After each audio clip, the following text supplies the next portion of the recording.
प्यारे साथियों, welcome to Bharatvarsh classes. कैसे हो बच्चा आप सभी? आशा करता हूँ आप सभी अच्छे होंगे, स्वस्थ होंगे। तो आपकी तैयारी और आपकी मेहनत बहुत ही लगन से चल रही है बच्चा, और बहुत ही धुआंधार तरीके से आप अपनी पढ़ाई कर रहे हो। तो इस वीडियो में हम करने वाले हैं आपके 2 अप्रैल 2024 को इंग्लिश के एग्जाम में आने वाले वेरी इंपॉर्टेंट क्वेश्चंस, और यह सेट 5 है। मैंने सेट 1 से लेकर सेट 4 तक की वीडियो दे दी है। यदि आपने उन वीडियोस को नहीं देखा है तो आप देख लीजिए बच्चा। Most important, most expected, most viral questions हैं, उन सभी का लिंक इस वीडियो के डिस्क्रिप्शन में मिलेगा। चलिए स्टार्ट करते हैं। यहाँ पर इंग्लिश के वेरी इंपॉर्टेंट क्वेश्चन क्लास 7 के लिए। इससे पहले आप सब लोगों से रिक्वेस्ट है कि यदि आपने अभी तक भारतवर्ष क्लासेस को सब्सक्राइब नहीं किया है तो सब्सक्राइब कर लीजिए बच्चा, और आप वीडियो को लाइक कर दीजिए। फर्स्ट क्वेश्चन है, who was the author of the prose the eyes have it? The eyes have it, इसके ऑथर कौन है? ऑप्शन दिया गया है Ruskin Bond, R K. Narayan, Rabindranath Tagore, none of this. यहाँ पे राइट आंसर ए हो जाएगा, Ruskin Bond is the right answer. Question number 2 है, who had decided to put more trust in the dog? Neighbours, householders, policeman, the author. कौन यह निर्णय लेते हैं कि ज़्यादा ट्रस्ट करना चाहिए डॉग पे? तो यहाँ पर हाउस होल्डर भी सही है। क्वेश्चन नंबर 3 है, how old was puppy? Puppy कितने साल का था?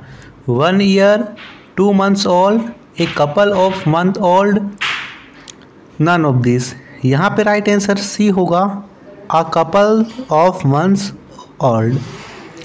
क्वेश्चन नंबर 4 है, how can you be right richer? यहाँ पे राइयर नहीं होगा, रिचर होगा। How can you be richer, RICHER, richer than a prince? आप प्रिंस से भी रिचर कैसे हो सकते हैं? If you have more money, यदि आपके पास अधिक पैसे हो। इफ़ वी मोर मनी, यदि मोर प्रॉपर्टी हो। इफ़ वी हैव फ्रेंड्स, यदि हमारे पास दोस्त हो। या फिर none of this. Right answer C होगा, यदि हमारे पास दोस्त हैं, सच्चे मित्र हैं, तो हम एक राजकुमार से भी अधिक धनी हैं। क्वेश्चन नंबर 5 है, who entered the gate every day? कौन गेट से प्रतिदिन प्रवेश करते थे? Mendicants, postman, tradesman, all of this. तो यहाँ पे राइट आंसर डी होगा, ऑल ऑफ दिस। ये सभी गेट से इंटर करते थे। क्वेश्चन नंबर 6 है, who cuts and bind and the grain? कौन ग्रेन को कट करते हैं और बांधते हैं? The girl, a women, boy, none of this. तो यहाँ पे राइट आंसर होगा द गर्ल। जो लड़की है वो कट करती है और बांधती है। क्वेश्चन नंबर 7 है, who gave the detail instruction to the girl? कौन गर्ल को डिटेल इंफॉर्मेशन, डिटेल इंस्ट्रक्शन देते हैं? A girl, her mother, her father, none of this. तो उनकी माँ जो है वो डिटेल इंस्ट्रक्शन देती है, ठीक है, जिस प्रकार तुम्हें बैठना है, अजनबियों से बात करके, है ना, where to keep her things, when to lean out of the window, and how to avoid speaking to strangers. यानी किस प्रकार अपनी चीज़ों को रखना है, कहाँ रखना है, खिड़की से ज़्यादा हाथ नहीं निकालना है, और अजनबियों से बात करने से बचना है। क्वेश्चन नंबर 8 है, who came out of the flat to look for Mumtaz? Mumtaz को देखने के लिए फ्लैट से बाहर कौन आते हैं? मुमताज़ मदर, मुमताज़ ब्रदर, अखिल, या नन ऑफ दिस। यहाँ पर राइट आंसर ए होगा, मुमताज़ मदर। मुमताज़ की माँ आती है। क्वेश्चन नंबर 9 है, where did uncle Podger slide onto? और जो अंकल पोजर है वो किस पर स्लाइड करते हैं?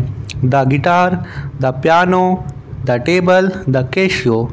बिल्कुल सही बच्चा, यहाँ पे राइट आंसर डी होगा, the Casio is the right answer. Okay. Question number 10, who was the greatest of all the Greeks god? Greeks god में सबसे ग्रेटेस्ट कौन है?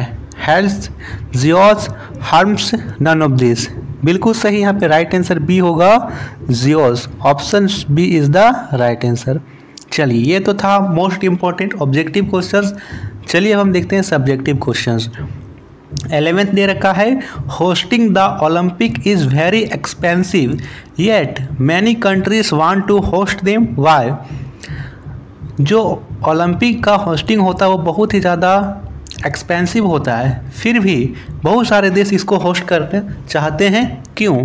तो लिखेंगे hosting the Olympic is very expensive yet many countries want to host them because many travellers come during the Olympic game which earn good income and it's of national pride.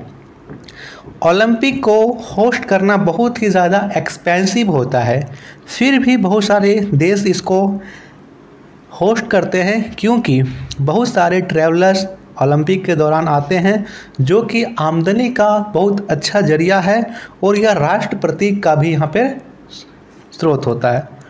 Question number 12 है, who spotted Attila and where what happened next. तो लिखेंगे the eldest son to the house who was going towards the market spotted Attila and found the Attila was trotting behind someone's of the road. ठीक है, बहुत बेहतरीन। Question number 13 है, what kind of a heaven does the poet pray for his nation. प्यारे बच्चों, यदि इस video पर आ जाता है 100 लाइक तो इसकी PDF आपको वैसे ही मैं तुरंत आपको व्हाट्सएप ग्रुप पर दे दूंगा। बच्चा आप जल्दी से लाइक कीजिए, 100 लाइक तो कर ही दीजिए, तुरंत ही आपको ये PDF व्हाट्सएप ग्रुप पर अपलोड हो जाएगी। What kind of a heaven does the poet pray for his nation? तो लिखेंगे the poet means to say that his countrymen should in unity and truthful towards their nation. These two qualities poet want to see in his countrymen. Question number 14 है, what do the children do on their way back from school? लिखेंगे the children on her way back from school look in at the open door. They love to see the flaming fog. They hear the billows roar and catch the burning sparks.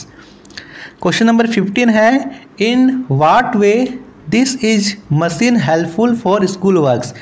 जो school works है machine है वो school works के लिए किस प्रकार helpful है। तो लिखेंगे the machine is helpful that it will do all the school works like math work and homework. तो ये था वेरी इंपॉर्टेंट क्वेश्चन का सेट 5, सेट 1 और सेट 2, 3, 4 सभी का लिंक डिस्क्रिप्शन में, आप सभी उन सेट्स को ज़रूर देखिए। इसी प्रकार साइंस का भी इंपॉर्टेंट क्वेश्चन अपलोड हो गया है, आप उसे भी देख लीजिएगा। Thank you.